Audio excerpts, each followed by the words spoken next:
Terima kasih, berdoa selesai. Mohon maaf sebelumnya ya, saya agak telat masuknya ya. Saya telat berapa ini? Sekitar 10 menit ya, teman-teman. Jadi, apakah teman-teman ini sudah on cam semua?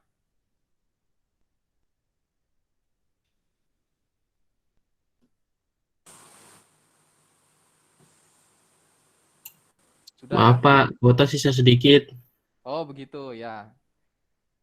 Jadi, saya cuma pengen tahu, cuma 2 menit aja ya. 2 menit saja. Cuma memastikan teman-teman hadir ya. Jadi ini saya rekam, nanti saya masukkan ya.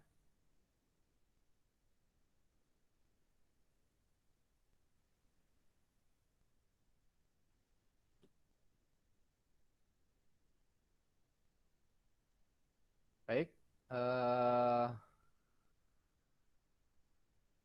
Rata-rata banyak cowoknya ya, elektro ini ya. Jangan-jangan cowok semua ini.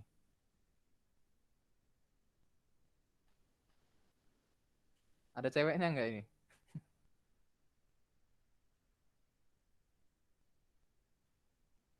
Baik, tidak masalah. Teman-teman sekalian boleh off cam ya. Kalau yang mau on cam terus juga tidak masalah. Kalau yang kuotanya tinggal sedikit, di off cam juga tidak masalah ya. Oke, kita lanjut ya. Jadi materi kali ini kita membahas masalah elektro di industri ya teman-teman ya. Jadi di elektroindustri ini cukup menarik karena di sana akan banyak ilmu yang akan teman-teman dapatkan. Saya akan bagikan.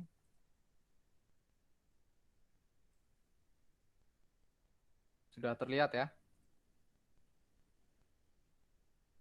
Sudah, Pak. Baik. Hari ini kita akan membahas DCS ya. Ini singkatan dari Distributed Control System ya. Jadi di mana di industri itu DCS itu sangat berperan penting ya, karena di sana semua proses dan kontrolnya dilakukan oleh sistem komputerisasi ya teman-teman ya. Jadi di DCS itu adalah sistem keseluruhan ya dari sebuah sistem controller ya teman-teman, di mana dilengkapi oleh si controllernya, ada proses yang akan dimonitoring dan akan dikontrol ya. Selanjutnya ada tempat control room-nya ya, di mana bisa diterjemahkan grafiknya menggunakan device tambahan ya. Ini untuk menampilkan grafiknya ya. Ini DCS-nya teman-teman ya. Di sini ada monitornya ya untuk pemrogramannya ya. Jadi bisa dikatakan DCS saat memenuhi ke 3 komponen ya teman-teman, karena 2 proses ini disamakan menjadi satu. Begitu. Jadi prosesnya kalau cuma satu tidak bisa dikatakan sebagai DCS ya. Jadi prosesnya harus lebih daripada satu atau dua atau empat dan lain-lain ya. Itu bisa dikatakan DCS ya. Jadi di industri proses kontrolnya menggunakan DCS teman-teman. Selanjutnya sebelum masuk ke DCS kita harus mengetahui dulu ya, ada 2 kontrol ya, open loop dan closed loop ya. Jadi teman-teman harus tahu yang dikatakan open loop itu yaitu kontrol di mana ada satu kontrol ya, satu kontrol nih, kontrol, dan ada device yang dikontrol ya, device yang dikontrol. Selanjutnya di sini adalah langsung output ya teman-teman. Nah ini dinamakan open loop ya, kontrol open loop, karena dia hanya satu kali atau beberapa kali dikontrol tanpa ada feedback ya teman-teman. Jadi open loop itu adalah sebuah kontrol yang dilakukan tanpa adanya feedback ya. Harus teman-teman tahu ya. Jadi untuk kontrol yang kedua adalah closed loop teman-teman ya. Closed loop ini bedanya ada feedbacknya teman-teman ya. Jadi kalau open loop tidak ada feedback, kalau closed loop ada feedback dari sini ya, dari output ya, dari output sini. Di sini ada sebuah monitoring atau menghasilkan data yaitu sensor ya, sensor ya. Sensor untuk nah ke sini ya teman-teman ya. untuk memberi inputan lagi ya. Dari kalau di sini inputnya ya, kontrol inputnya ya, input. Ini adalah feedback ya namanya ya, umpan balik ya, umpan balik dari output ya, nilai output ya teman-teman. Itu output ini diambil ya atau dimonitoring oleh sebuah sensor atau lebih ya. Nah, ini dikatakan closed loop karena dia melakukan kegiatan dalam lingkaran tertutup, teman-teman ya. Jadi ada umpan baliknya ya, lingkaran tertutup gitu. Jadi ini teman-teman harus tahu dulu open loop seperti apa, closed loop seperti apa, begitu ya. Nah, ini untuk lebih jelasnya untuk open loop ya, teman-teman. Jadi saat ada proses ya, sebuah proses energy source ya, atau sumber proses energi ditransmisikan. Nah, saat ditransmisikan, pasti dia memiliki aktuator ya, aktuator. Biasanya aktuator ini berupa valve ya, teman-teman. Aktuator ini berupa valve ya, untuk menghasilkan sebuah input outputnya ya, output prosesnya ya, output proses. Nah, output proses itu adalah output yang kita inginkan ya. Ini adalah source-nya, sumbernya, ditransmisikan, lalu di sini ada kontrolnya ya, dikontrol ya. Bisa valve, bisa controller yang lain ya, alat aktuator-aktuator yang lain ya, bisa servo, bisa motor dan lain-lain. Nah, di sini adalah si manual set point adjustment. Ya, ini kita ya, kita ya. Kita aktuator adjustment. Nah, ini kontrolernya ya. Kontrolernya itu apa ya? Berupa tuas atau berupa microcontroller ya. Nah, microcontroller juga bisa masuk ke open loop ya, tergantung kita memprogramnya ya. Ini ilustrasinya teman-teman. Ada sebuah boiler atau steam generator ya sebagai sumbernya. Nah, steam ini akan dialirkan melalui pipa ya. Pipa di sini ada manual adjustment ya, manual adjustment set point itu kontrolnya ya. Kita menggunakan valve ya, valve putar ya, teman-teman. Ini ada manusianya ya. Manusia. Nah, lalu untuk mengukur hangatnya atau sudah sesuai yang kita inginkan, si manusia mengukur dengan tangan pribadi ya, tangan pribadi ya. Jadi ini dinamakan open loop ya. Perubahan yang terjadi tidak diawasi oleh device lain atau sensor ya, teman-teman. Itu namanya open loop ya. Ini ilustrasinya seperti ini ya. Contohnya ya, teman-teman pernah main remote control ya. Pernah main remote control, lebih tepatnya RC ya, RC. Nah, jadi ada remote, ada si mobil ya. Mobil ini hanya bisa digerakkan maju, kanan, kiri, mundur tanpa ada feedback ke remote-nya ya, teman-teman ya. Nah, itu dinamakan control open loop, teman-teman. Begitu ya. Selanjutnya adalah control closed loop ya.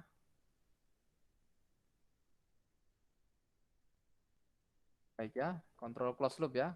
Sama ya, teman-teman, control closed loop. Dari ini ya, tapi bedanya di sini diberi sensor, teman-teman ya. Sensor, lalu diarahkan ke sini ya. Ini namanya control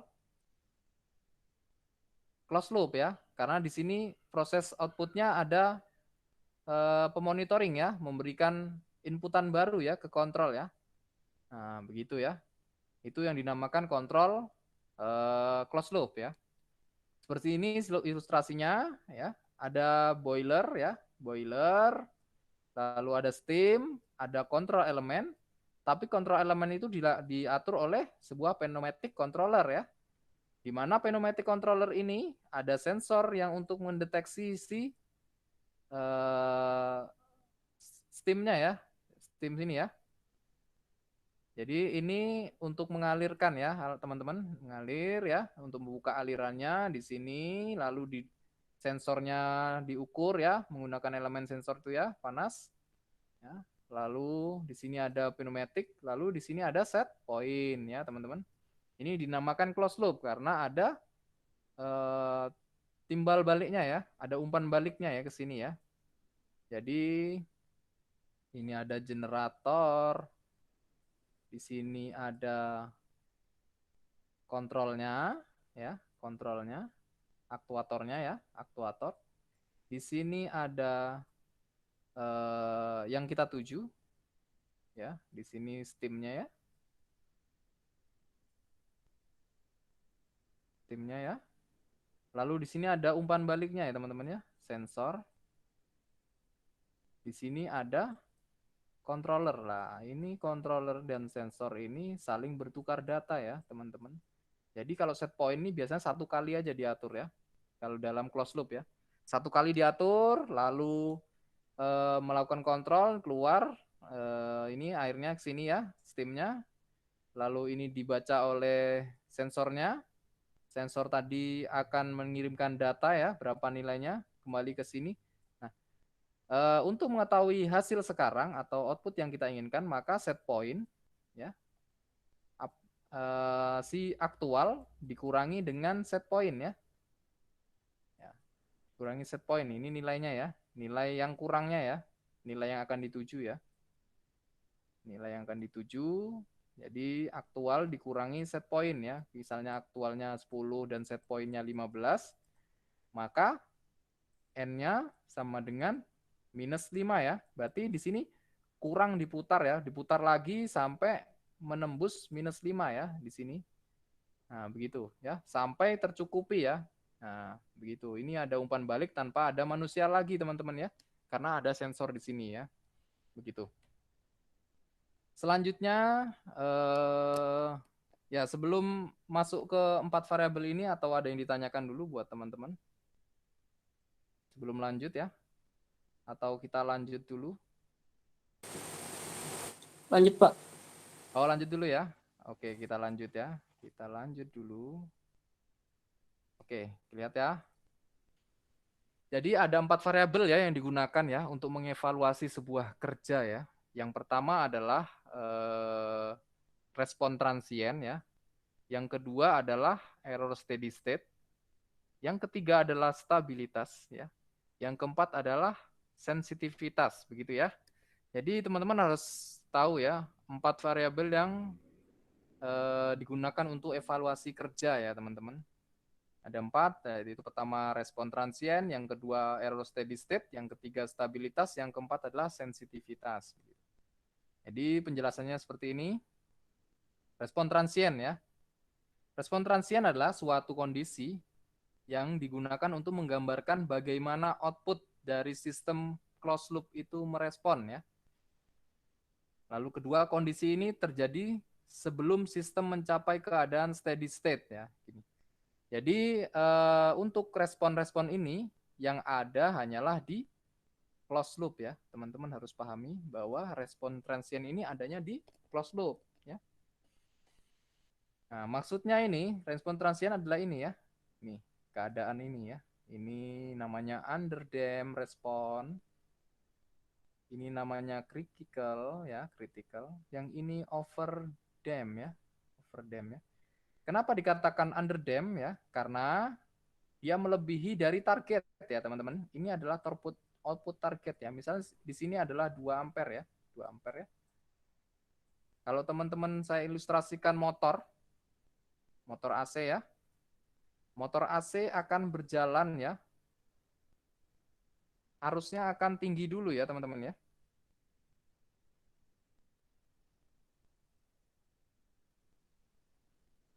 Saya atur dulu.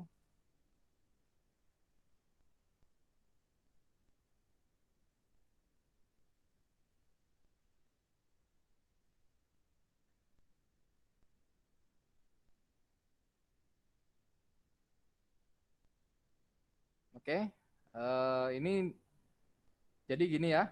Kalau kita targetnya 2 ampere, nah motor ini kan bergeraknya arusnya secara meningkat ya pertama kali ya.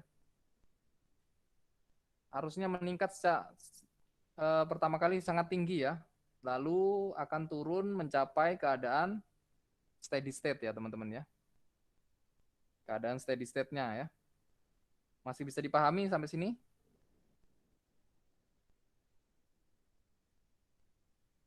Bagaimana? Bisa, Pak. Oh, masih ya. Oke, kita lanjutkan ya. Jadi ini underdamped karena dia melebihi dari target ya. Selanjutnya ada critical ya. Critical ini adalah naiknya secara teratur ya, critical dam response ya. Sampai mencapai keadaan steady state-nya ya, teman-teman ya.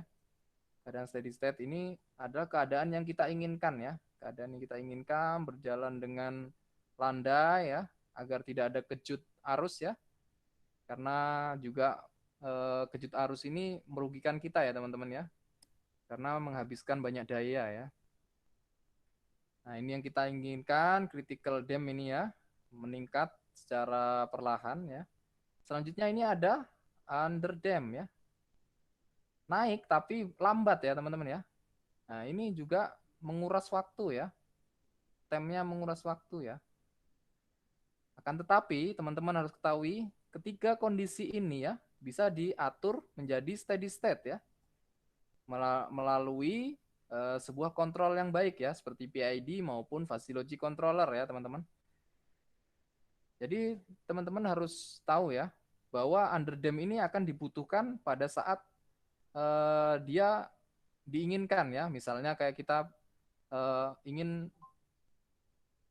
melakukan starting cepat tanpa ada halangan, atau kita lihat mesin robotik misalnya, motornya kita ingin cepat jalannya ya, kita menggunakan respon ini ya.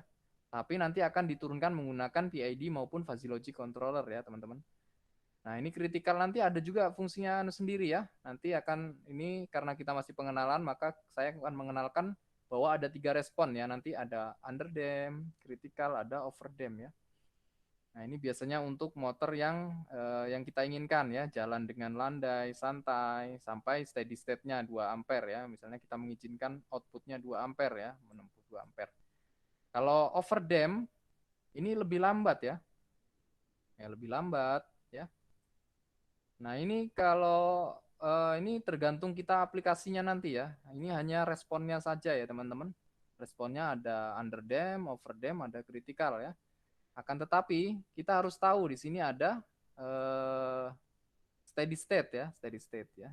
Kalau terlalu berlebih juga tidak baik, makanya kita kontrol ya untuk mencapai steady state. Terlalu lambat juga tidak baik karena kita ingin kecepatan yang lebih ya. Kalau santai ya, asal naik ya tidak masalah ya, tergantung kita memilihnya dengan aplikasi yang berbeda-beda ya. Untuk masalah aplikasi dari ketiga ini akan dijelaskan ke materi selanjutnya karena ini masih pengenalan dari teknik elektro ya, gitu. Selanjutnya error steady state. Nah, yang kita menjadi masalah adalah error steady state. Kita baca dulu ya. Perbedaan nilai output aktual dan output yang kita inginkan ya. Misalnya 2 ampere ya, teman-teman ya. Nah, kita menggunakan critical ya, tapi dia tidak kunjung mencapai ya, tidak mengunjung mencapai target ya. Itu namanya error steady state, yaitu jarak antara aktual dan output ya, jauh ya. Nah, ini namanya error steady state, harus teman-teman tahu ya. Jadi dari semua respon itu pasti ada error steady state ya, error steady state. Nah, jadi keadaan steady adalah keadaan yang kita inginkan. Kalau error steady state adalah jarak dari sebuah respon aktual terhadap output yang kita inginkan. Itu namanya error steady state. Nah, itu bisa dikendalikan menggunakan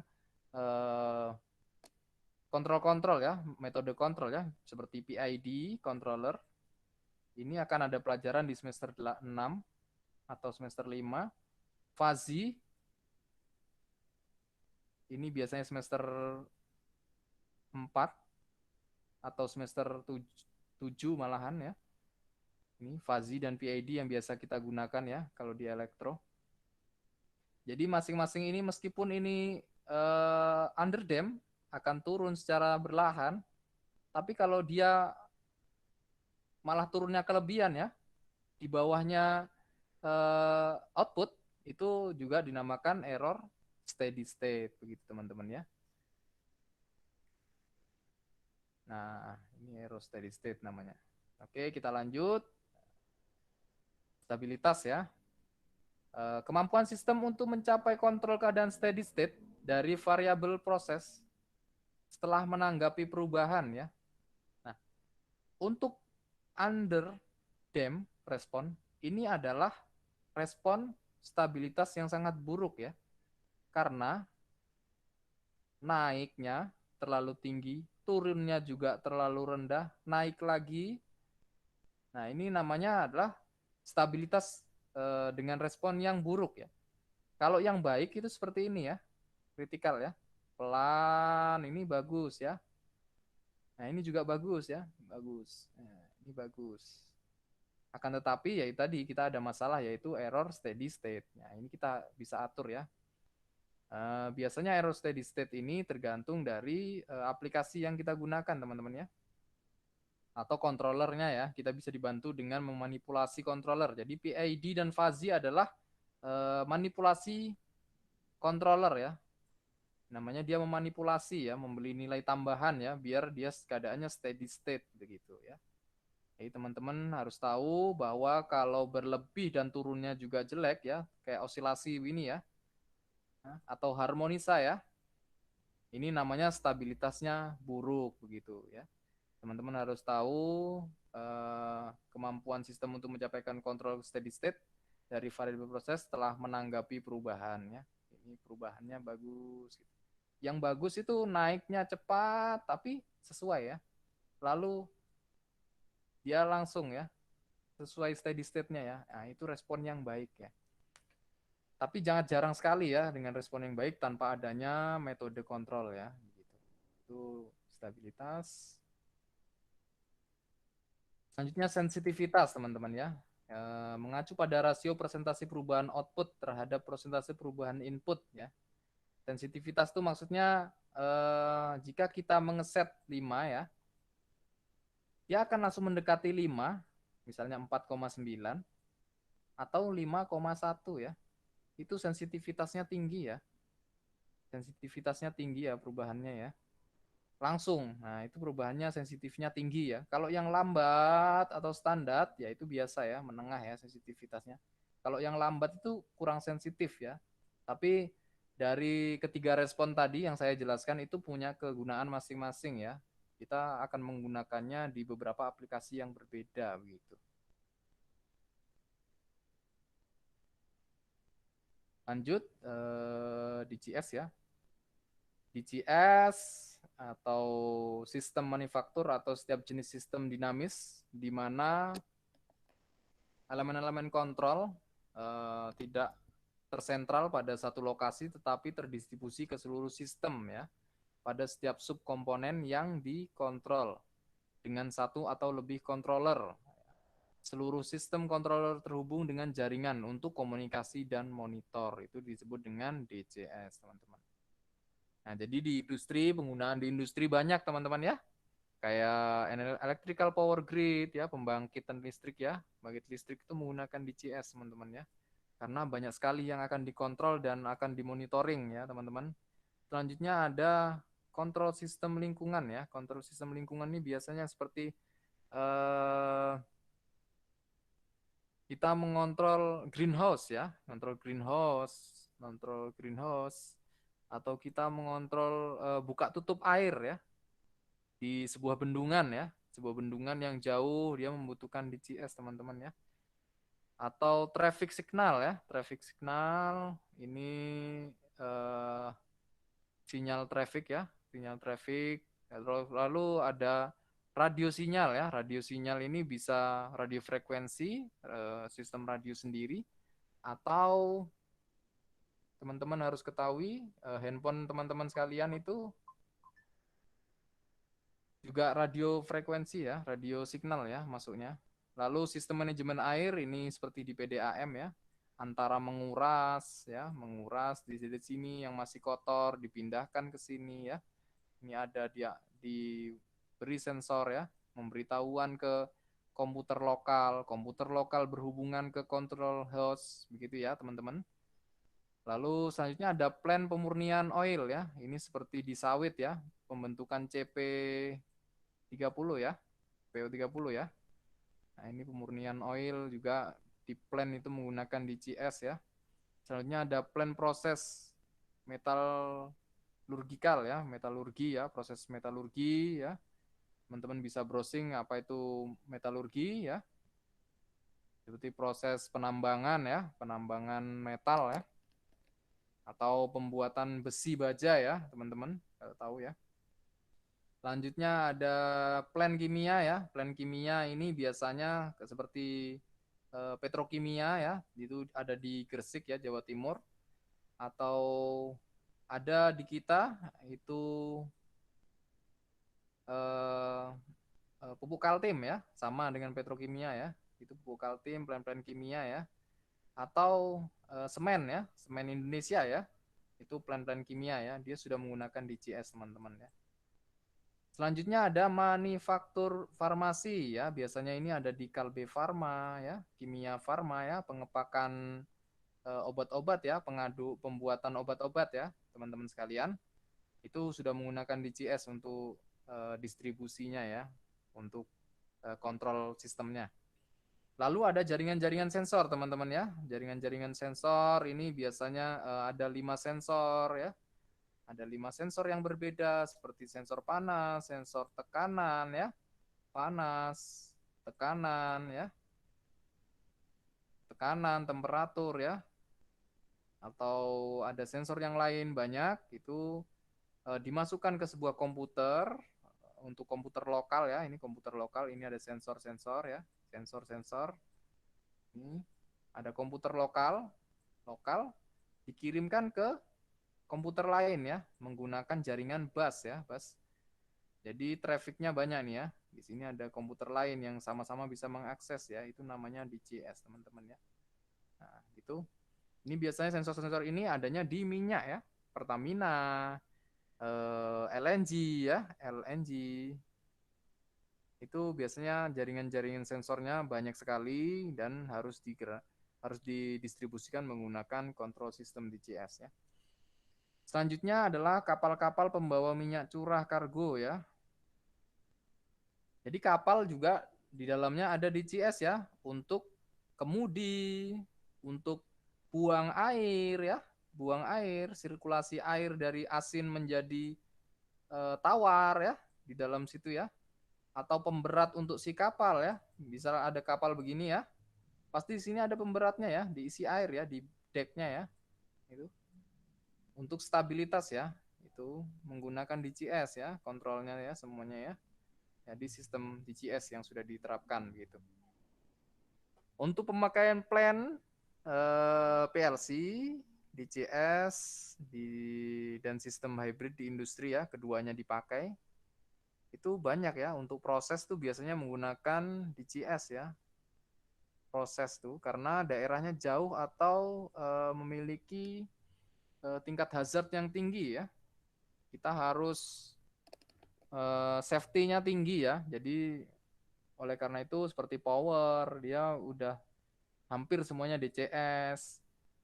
Terus air ya, chemical ya, oil juga ya. Terus paper ya, metal ya, industri metal. Ada ini glass ya, separuh-separuh ya, hampiran ya. Factory industri, ada food ya. Food tuh biasanya menggunakan banyak PLC dan SCADA ya teman-teman ya. Otomotif ya, PLC dan SCADA. Kalau elektronik full pasti menggunakan PLC dan SCADA ya. Di CS ini biasanya untuk power plant ya, plant-plant besar ya, atau plant di industri begitu. Nah, seperti ini proses yang terpusat ya. Kalau terpusat seperti ini ya, ini terpusat. Kalau terdistribusi adalah DCS ini ya. Karena DCS singkatnya distribute system ya. Jadi tidak terpusat ya. Jadi masing-masing lokal bisa menggerakkan ya inputnya masing-masing, mengirimkan data masing-masing ya. Ini maksudnya seperti itu. Oke, ini arsitektur DCS sendiri ya, di mana komponennya harus lengkap ya. Ada field-nya, ada PLC I/O ya. Di sini ada proses historical, ada penyimpanan ya, arsip ya. Arsipnya ada engineering operator ya, ada penggeraknya juga ya, ada monitoring ya. Selanjutnya di sini ada SCADA juga ya. Jadi DCS itu juga masuk ya. SCADA dan PLC masuk ke DCS ya kalau sudah terdistribusi ya sistem itu ya. Lalu dikirimkan menggunakan wireless teman-teman ya, wireless connection ya, bisa melalui radio, bisa menggunakan WiFi, bisa menggunakan pemancar yang lain ya. Lalu ini adalah power plant biasanya ya, plan ya, yang bersifat lokal ya. Proses satu ya, proses dua menggunakan SCADA, ada operator system working di sana juga ya. Di sini ada facility ya. Jadi di sebuah perusahaan ya, perminyakan, biasanya dia ada control room ya, control room mengontrol semuanya, lalu ini dikirimkan menggunakan wireless ya, teman-teman. Lalu di sini ada kontrol room masing-masing ya, berdasarkan lokal ya. Di sini ada busnya, di sini ada lokal ya. Kontrol misalnya kontrol diesel atau kontrol steam atau kontrol boiler ya, atau kontrol yang lain ya, seperti buka tutup valve ya. Nah, itu dikirimkan nanti dikontrol yang sifatnya bisa diawasi oleh banyak orang ya, tidak secara sentral gitu.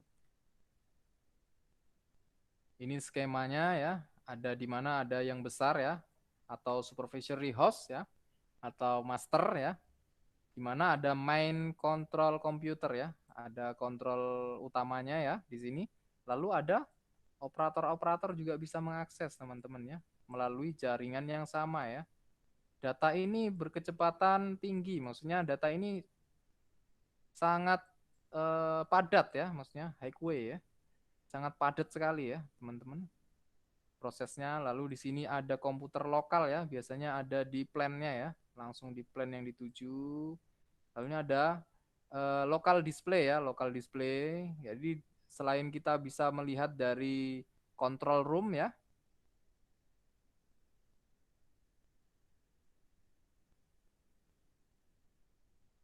control room, kita juga bisa di lokal ya. Misalnya kita berangkat ke plan ya, berangkat ke plan untuk melihat kondisi gimana di sana ya. Jadi di sini semua sudah terdistribusi ya, operator bisa melihat, supervisor bisa melihat, supervisory hostnya ya, semua bisa melihat ya, arsip storage ya, ini penyimpanan data ya, data-data ini semua data di sini ya, yang dihasilkan disimpan dulu di sini, operator bisa melihat ya. Jadi semua si operator ini juga bisa melihat data-data dari operator yang lain ya, semua sudah terdistribusi. Nah, jadi implementasinya kita harus tahu ya, local control unit. Bagian ini disebut sebagai komputer lokal yang saya jelaskan tadi ya. Komputer lokal, ini komputer lokal. Nah, ini unit ini dapat menangani 8 sampai 16 loop PID individu ya. Biasanya dia satu unit ini bisa menangani beberapa kondisi ya teman-teman ya. Bisa sensor temperatur, sensor panas, sensor lain, tekanan, vibrasi dan lain-lain ya. Itu bisa ya, jumlahnya lebih menangani 8 sampai 16 loop ya. Lalu ada data akuisisi ya. Data akuisisi ini terdiri dari 2 sampai 16 kali ya. Sebanyak saluran input output ya. Sebagai LCU ya, sebagai ini. Ya, dari ini ya.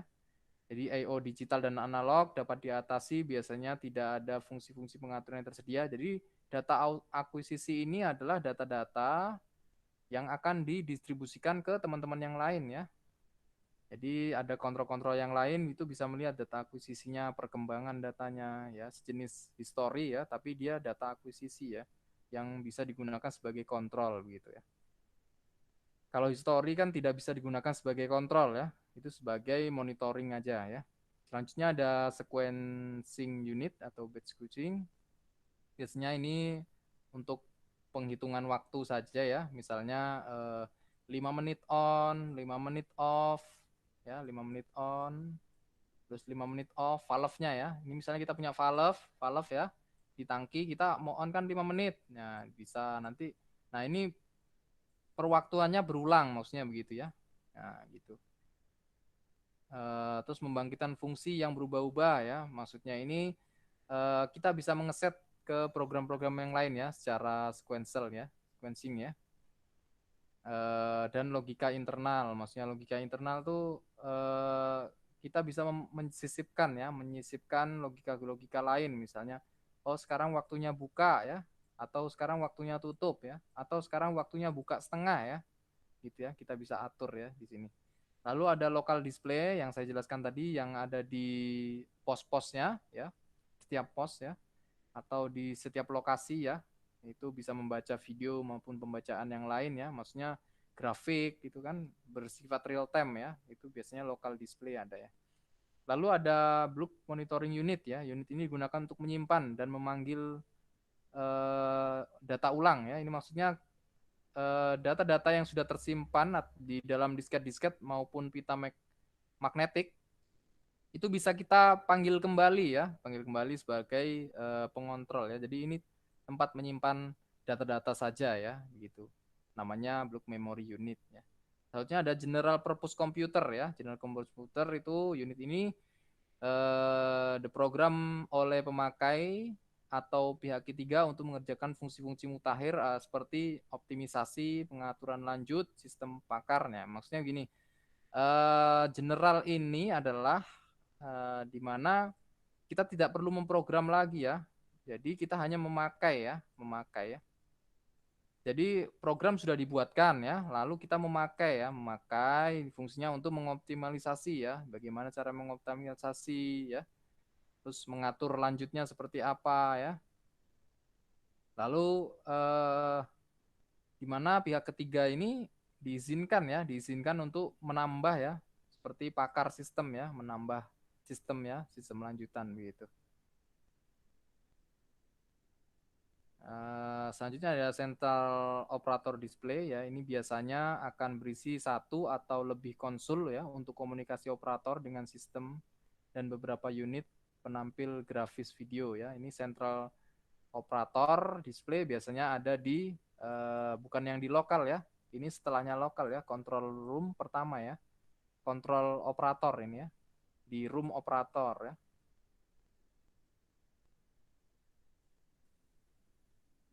Di room operator begitu teman-teman.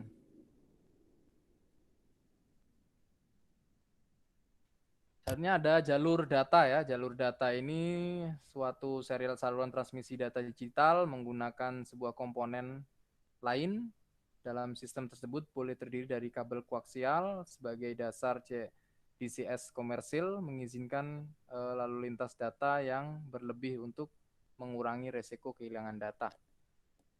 Jadi jalur data DCS itu biasanya menggunakan ini ya, kabel koaksial dengan tingkat gangguan yang rendah ya, teman-teman, koaksial. Jadi kalau ada DCS, kita lihat tadi DCS ya, ada banyak room ya, banyak room pengontrolnya ya, teman-teman. Terus ini ada busnya ya. Nah, ini jalannya ya, trafficnya tadi. Nah, ini biasanya menggunakan kabel koaksial ya, teman-teman, untuk distribusinya, biar data-datanya ini nggak hilang ya. Karena kalau koaksial ini biasanya, teman-teman, kalau kena panas ini ya, itu tidak gampang hilang datanya. Kalau kabel yang lain kadang malah menambahkan panas, menambahkan induksi, dan lain-lain. Kalau koaksial tidak ya, karena lapisannya sangat tebal sekali ya. Banyak lapisan dan pilin-pilinnya ya, gitu. Lalu ada local areal network ya. Ini biasanya untuk jaringan mensuplai sebuah port device untuk mengizinkan koneksi ke peralatan yang jauh tempatnya ya. Biasanya misalnya kita mau steam mengetahui panas yang tinggi ya, misalnya 100 derajat, 1000 derajat, 1000 derajat Celcius misalnya. Tidak mungkin kita menggunakan tangan ya untuk ini, atau pakai temperatur gun ya, karena dia 100 ya. Apalagi secara real time yang akan dikendalikan ya, biasanya menggunakan ini local network ya. Di sini ada komputer lokal dan display lokal ya. Nanti di sini baru ada komputer lokal dan display lokal begitu. Untuk dikirimkan ke jaringan yang lain gitu. Ini local area network ya, LAN. Teman-teman sendiri pernah bermain dengan LAN, 2 komputer, 3 komputer ya, itu. Begitu. Ini kurang lebih sama ya untuk pemasangannya ya dari LAN-nya. Seperti ini desainernya ya, si perancang. Apakah ini bisa didistribusikan ke beberapa LCD lokal maupun LCD yang ada di room ya. Ini ada beberapa PLC ya. Ini yang memprogram adalah desainer teman-teman ya. Nah, secara simultaneous use of the communication port ya. Ya, jadi secara simultan komunikasi portnya bisa langsung ya, langsung ke PLC sini atau kita melakukan jaringan Ethernet ya, ITP ya. Kita melakukan pemrograman tapi untuk semua ya. Atau menggunakan Modbus ya, Modbus ya. Bus-busnya ya. Atau dengan Unitel-W ya, banyak sekali ya. Jadi pemrograman ini jika masuk ke DCS-nya ya, DCS-nya ya, kita bisa dengan komunikasi banyak sekali. Ada Modbus, ada Modbus Plus, Ethernet, dan lain-lain ya, begitu ya. Nanti ini ada pelajaran sendiri ya masalah komunikasi dari DCS. Gitu. Selanjutnya jika ada building project ya, jadi project flowchart-nya seperti ini ya, menentukan deskripsi kerjanya dulu apa ya, menentukan I/O ya teman-teman ya. Lalu selanjutnya adalah pemrograman ya, melakukan pemrograman PLC-nya. Apakah pemrograman SCADA juga sudah memenuhi? Jika belum ya nanti diulang lagi ya pemrogramannya ya, mengasumsikan simulator ya, dimulai di tes-tes ya, disimulasikan apakah sudah benar. Nah, jika sudah benar, decision ya ini menanyakan iya atau tidak ya. Jika iya dia akan lanjut, jika tidak dia akan mengulang ya, memprogram lagi ya, diulang ya koneksinya. Selanjutnya jika iya dia lanjut ke I/O, dia dihubungkan ke peralatan luar ya. Jadi kalau masih dalam masa pemrograman akan disimulatorkan dulu. Lalu dicoba baru dimasukkan ke peralatan luar ya, baru diuji coba peralatannya apakah sudah benar. Jika sudah benar baru disimpan programnya teman-teman ya, baru bisa diaplikasikan begitu. Ini project dari building project dari PLC apa DCS gitu teman-teman ya. Nah, selanjutnya ada HMI atau Human Machine Interface ya. Sistem SCADA berfungsi sebagai Human Machine Interface ya, sistem SCADA. Biasanya kenapa dia dikatakan sebagai Human Machine Interface? Karena dimana dia adalah penjembatan dari jurang antara operator ya, operator dan mesin ya. Sehingga operator dapat mengawasi dan mengendalikan plan dengan mudah ya. Jadi HMI ini fungsinya adalah penjembatan jurang antara operator dan plan ya, begitu. Seperti ini ya, di mana secara umum dia ada historical, ada overview plan-nya, ada reportnya ya, ada historinya, ada reportnya lagi ya, sudah selesaikan atau belum atau masih dalam proses gitu. Ini ada area grafik ya, ada 3 area grafik ini bisa dilihat semua ya dari operator gitu. Lalu area grafik ini ada alarmnya juga ya, alarm displaynya, ada kontrolnya bagaimana, atau kita mengeset poinnya, atau mengetahui arus ini tren arusnya ya. Begitu, itu dari hierarki dari HMI gitu. Selanjutnya teman-teman harus tahu yang dinamakan PLC itu ini nah ini yang dinamakan PLC ya. PLC merupakan kontrol utama yang melakukan proses mulai dari sequential proses pengolahan data sampai dengan proses pengiriman data gitu teman-teman ya. Jadi teman-teman harus tahu ya PLC itu apa dulu ya. Jadi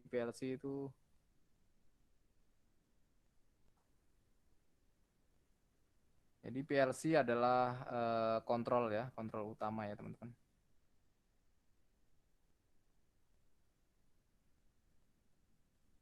Kontrol utama. Oke. Jadi DCS tuh vendornya banyak teman-teman ya. Ada Honeywell, ada Fisher, ada Bailey, ada Foxbrook, ada Yokogawa, ada Siemens ya. Gitu ya. Itu DCS. Nah, ini DCS kalau teman-teman tahu ya ini DCS-nya ini ya. Nah, ini ada sistemnya ya. Plus ada simulatornya ya. Nah, ini. Jadi yang dikatakan DCS itu ada ininya ya teman-teman, ada HMI-nya juga ya sudah. Ini ada power plan-nya ya, ada mouse, ada keyboard juga ya. Ini sistem tuh, jadi sistem dari masing-masing pengembang tuh berbeda-beda ya. Honeywell seperti ini ya. Jadi ini hanya pengetahuan secara umum, mereka memiliki keunggulan masing-masing teman-teman ya. Untuk secara spesifiknya akan ada mata kuliahnya sendiri ya. Saya hanya menjelaskan bahwa DCS ini banyak jenisnya ya. Dari Honeywell, Fisher seperti ini ya. Seperti ini dia ada kotak-kotak seperti ini. Ini adanya di power plant ya. Power plant atau di industri perminyakan ya. Begitu. Seperti ini distribusinya ya. Secara umum bisa dilihat ya. Kalau Yokogawa seperti ini dia berupa komputer-komputer sudah ya. Yokogawa berupa komputer-komputer yang ada klien-kliennya ya, informasinya juga, human interface-nya juga ada ini ya, rak-rak penyimpanannya ya, dan ini adalah device field ya, atau sensor-sensor yang bisa dipasang ya, 4 sampai 20 miliampere gitu. Ini Yokogawa ya, Yokogawa seperti ini alatnya ya. Yokogawa DCS-nya seperti ini, ada slot-slotnya ini ya, yang terhubung ke PLC maupun ke HMI ya. Nah, ini proses kontrol sistemnya seperti ini, ya sangat rumit ya. Dari Simatic ini punya Siemens ya. Ini kalau kita tahu displaynya seperti ini ya, nanti ada motor, ada pergerakan apa lagi ya. Banyak di sini yang harus disetting ya, gainnya berapa gitu ya, teman-teman. Ini untuk data sheet-nya ya, untuk DCS ya, bisa digunakan cloud juga ya. Ini bisa dikirim cloud ya. Banyak sekali bisa bukan hanya lokal untuk Indonesia saja ya, bisa sampai ke luar negeri juga yang bisa mengontrol ya, memprogramannya juga. Mungkin eh, itu teman-teman. Atau ada yang ditanyakan dulu ya? Belum ya?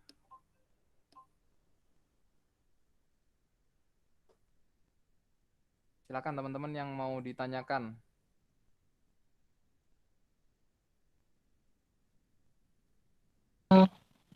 Ya Pak, saya mau bertanya. Ya, Hairul Anam ya. Ya Pak, untuk di CS sendiri ini, eh, apakah membutuhkan biaya khusus untuk membuatnya Pak? Eh, Atau beberapa? jadi sebetulnya di CS ini Mas, dia adalah eh, kita beli ke vendor Mas ya. Jadi kalau kita jadi vendornya Mas, kita akan melakukan pemrogramannya ya teman-teman ya. Kalau kita jadi vendornya, kita akan melakukan pemrogramannya ya. Kalau teman-teman tahu, jadi kalau kita sebagai vendornya, kita akan jadi pelaku pemrogramannya ya, settingnya dan lain-lain. Kalau harganya jelas lebih mahal Mas ya. Harganya itu mahal ya. Harganya mahal sekali ya.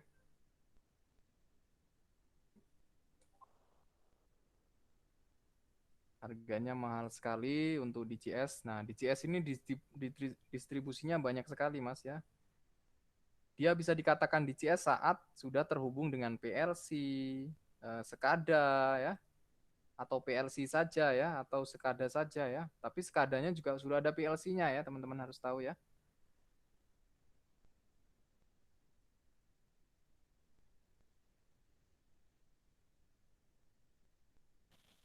Begitu. Jadi kalau perhatian khusus Mas Hairul Anam itu akan dilakukan oleh pihak vendor ya. Kalau teman-teman nanti kerja di engineer ya, jadi engineer, maka teman-teman hanya menggunakan saja ya, hanya sebatas tahu oh SCADA seperti ini begitu ya. Part-partnya apa saja begitu. Mungkin begitu Mas. Atau kurang spesifik Baik Mas? Pak, terima kasih. Jadi kalau harga jelas mahal ya. Ternyata ada dari teman kalian ini, apakah ada merek tertentu untuk penggunaan PLC ya? Jadi PLC teman-teman ya, PLC itu yang sering digunakan untuk para pelajar itu Omron, Siemens ya, sama Yokogawa ya. Itu biasanya juga untuk kompetisi ya. Tapi kalau untuk industri lebih banyak bergerak di Siemens dan Yokogawa ya. Beberapa industri lama itu masih menggunakan tipe Siemens yang lama ya, S7300, S7200 ya. Kalau Omron ada CP1E ya, CP1E, ada CP100 ya. Jadi untuk ini sendiri apa namanya? Merek-merek tertentu antara PLC dan PLC yang lainnya itu tinggal mendistribusikan ya, teman-teman. Jadi di CS-nya misalnya kita pakai Yokogawa ya, pakai Yokogawa, terus kita PLC-nya punyanya Omron ya, tidak masalah ya, karena komunikasinya sama ya. Komunikasinya masih sama, bedanya hanya pemrogramannya, teman-teman ya. Cara memprogramnya yang berbeda ya. Biasanya kalau Siemens ini pemrogramannya dia menggunakan ada dua cara ya, dengan programmable yang menggunakan simbol-simbol ya. Ada juga yang menggunakan programmable yang menggunakan bahasa pemrograman ya, bahasa pemrograman ya.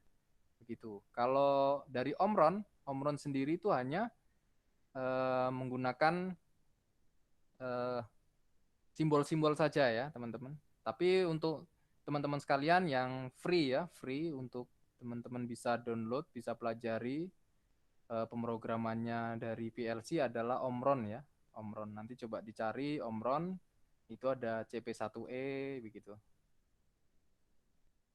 Kalau untuk Siemens dan Yokogawa biasanya kita harus beli dulu ya, alatnya bisa beli baru bisa kita simulasikan, biasanya begitu. Kalau Omron Mas, jadi kita tidak usah beli device-nya ya, kita bisa melakukan simulasi ya gitu. Kalau untuk yang lain kita harus membeli alatnya dulu baru bisa mensimulasikan. Begitu Mas. Kalau masalah merek, banyak mereknya Mas. Jadi Jepang punya, terus Cina juga punya, cuma kurang begitu terkenal ya. Yang Omron juga ada, Schneider juga ada ya, banyak sekali Mas ya. Begitu Mas Ferdi Wahyu Wibowo ya. Selanjutnya, atau ada yang ditanyakan lagi?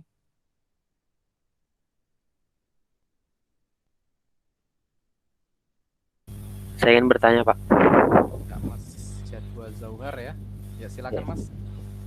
Saya ingin bertanya, mungkin tidak sih Pak, di bagian sensor itu terjadi error atau trouble gitu Pak?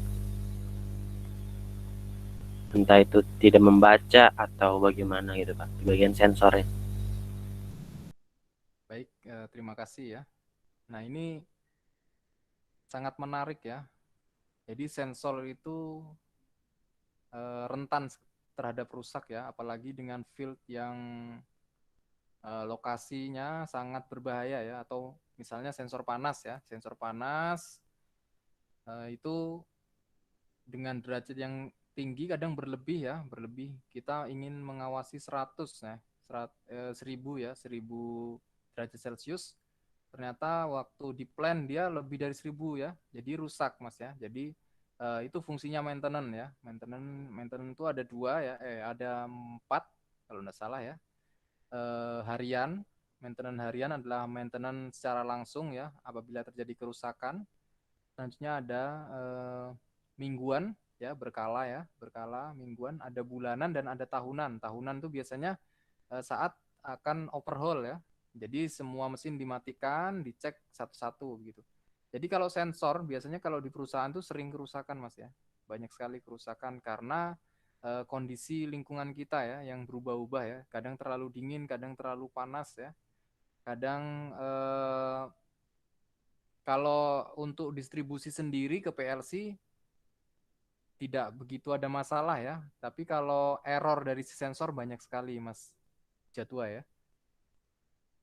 Jadi kalau teman-teman sekalian bekerja di perminyakan atau di manufaktur ya, manufaktur biasanya itu yang diurusi ya sensor-sensor itu. Jadi kerusakan sensor, lalu pemasangan sensor ya. Begitu Mas Jadwa. Iya baik Pak, terima kasih. Baik. Oke, selanjutnya ada pertanyaan lagi.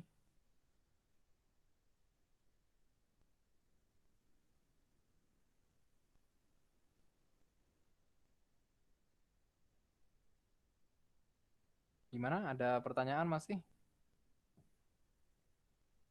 Jadi DCS ini adalah mendistribusikan ya dari beberapa banyak kontrol ya. Jadi bisa dikatakan DCS saat dia tidak tersentral ya. Jadi semua lokasi bisa mengakses ya distribusi DCS itu ya. Karena singkatannya distribusi itu ya. Mungkin ada yang lain mau bertanya dulu ya. 10.36 sudahan. Gimana, ada yang lain yang bertanya? Jadi kalau macam-macamnya DCS banyak ya, sudah saya jelaskan tadi. Kalau macam-macamnya PLC juga banyak sekali ya. Tergantung kita dan budget kita ya. Kalau yang industri jelas lebih mahal ya. Paling murah itu puluhan juta ya PLC-nya, karena yang dijual adalah memorinya ya. Memori semakin besar, semakin mahal juga PLC-nya ya. Terus tergantung kita juga ya. Ya Pak, Ya, Hairul, silakan. ya saya mau bertanya lagi. Ya. Apakah DCS ini udah termasuk eh, distribusi kontrol yang paling efisien, Pak, dalam mengontrol sistem? Baik, Mas Hairul Anam ya. Jadi di DCS ini dia kontrol yang sangat aware banget ya, sangat baik sekali ya di dunia industri, karena semua orang ingin mengawasi ya, tidak tersentral ya teman-teman. Jadi mau di lokal, mau di control room ataupun di eh, kontrol main kontrolnya itu bisa mengawasi begitu. Jadi DCS ini untuk saat ini DCS untuk saat ini dianggap yang paling efektif ya untuk industri ya, karena jaringannya cukup luas ya, cukup luas, tergantung tipe DCS yang kita pilih ya teman-teman. Jadi DCS itu ada pilihannya juga ya, untuk industri berapa ya, misalnya industri dengan luas berapa, input berapa, output berapa ya, dengan komputer berapa, dengan lokal berapa ya, itu DCS untuk saat ini untuk di industri itu sangat efektif sekali ya dalam menghimpun pekerjaan ya teman-teman. Tapi DCS ini tidak semua perusahaan memiliki DCS ya, tapi hampir semua perusahaan punya ya. Ya seperti perusahaan yang besar seperti perminyakan, seperti Pertamina itu ada DCS-nya ya. Terus LNG ada juga, terus petrokimia ya. Terus kalau beberapa industri manufaktur yang biasa ya seperti pengemasan botol, lalu air isi ulang ya, dan lain-lain itu dia lebih ke SCADA maupun PLC ya, yang lebih kecil ya sektornya ya. Kalau di CS ini sektornya sudah sangat luas sekali ya, gitu. Karena semua sistemnya terdistribusi ya, dan bisa diawasi oleh banyak orang. Begitu Mas Khairul Anam ya. Untuk saat ini DCS masih yang terbaik Mas ya di dunia industri ya. Begitu Mas Khairul Anam. Baik Pak, terima kasih. Baik ya.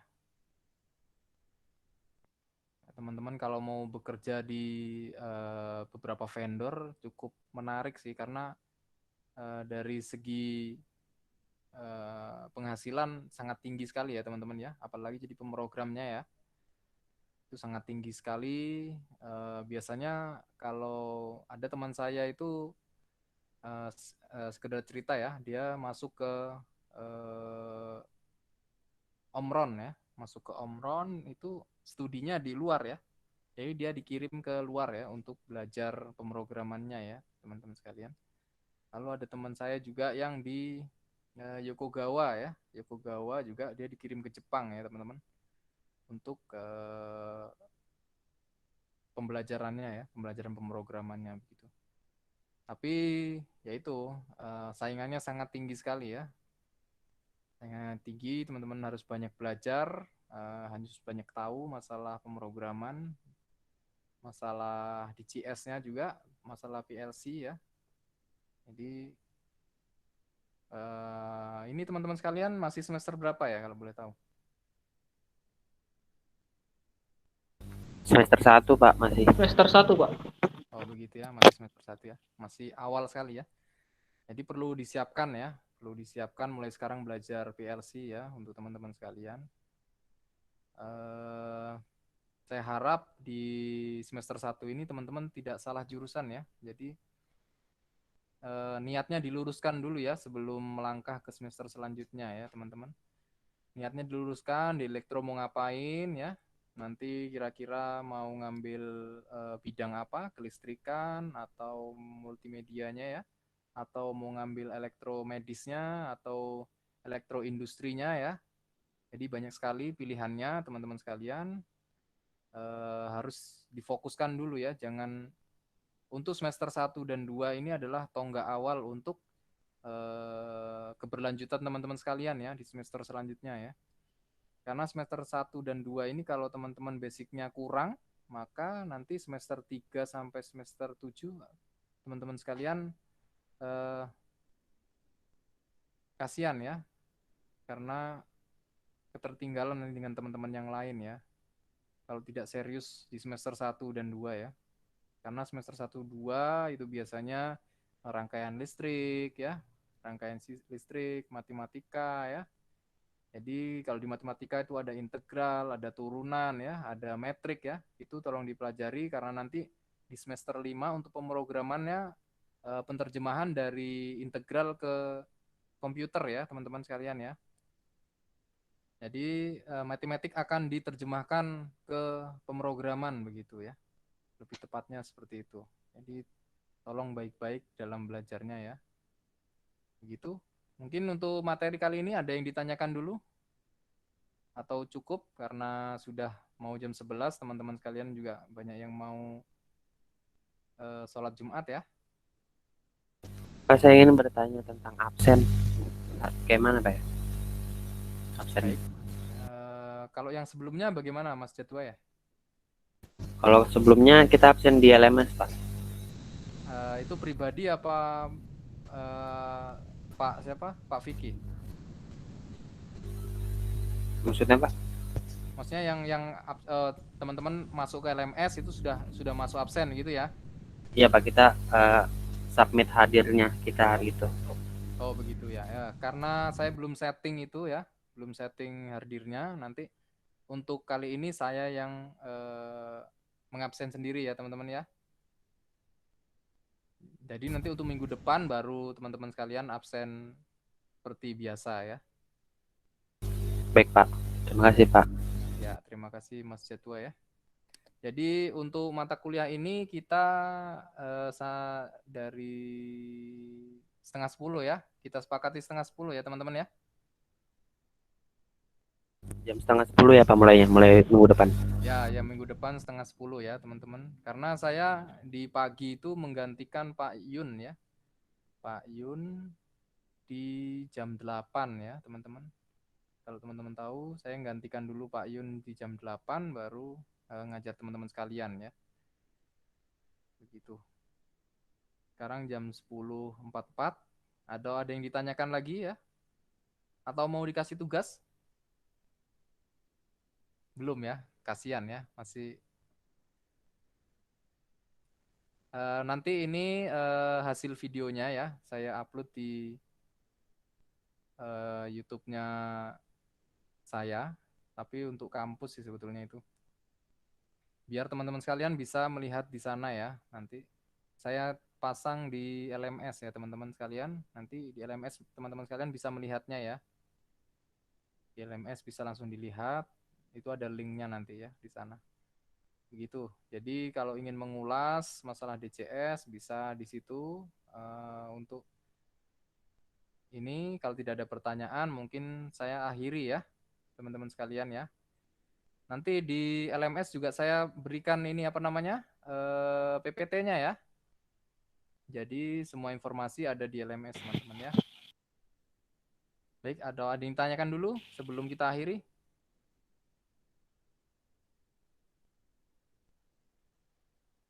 Silakan. Dari saya cukup, Pak. Oh, dari Heranam cukup.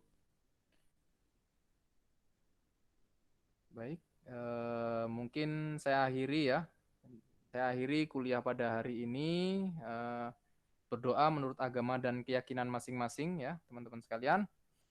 Berdoa dipersilakan.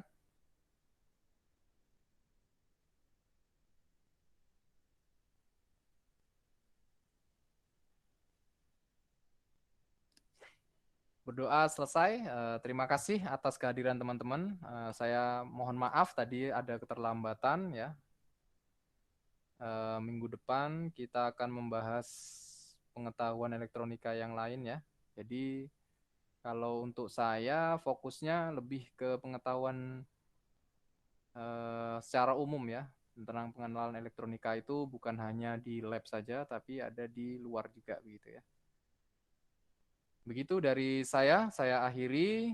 Wassalamualaikum warahmatullahi wabarakatuh. Selamat siang. Jangan lupa sholat Jumat untuk yang beragama Islam ya. Terima kasih. Waalaikumsalam. Waalaikumsalam warahmatullahi wabarakatuh. Terima kasih, Pak. Terima kasih, Pak. Selamat siang, Pak. Pak.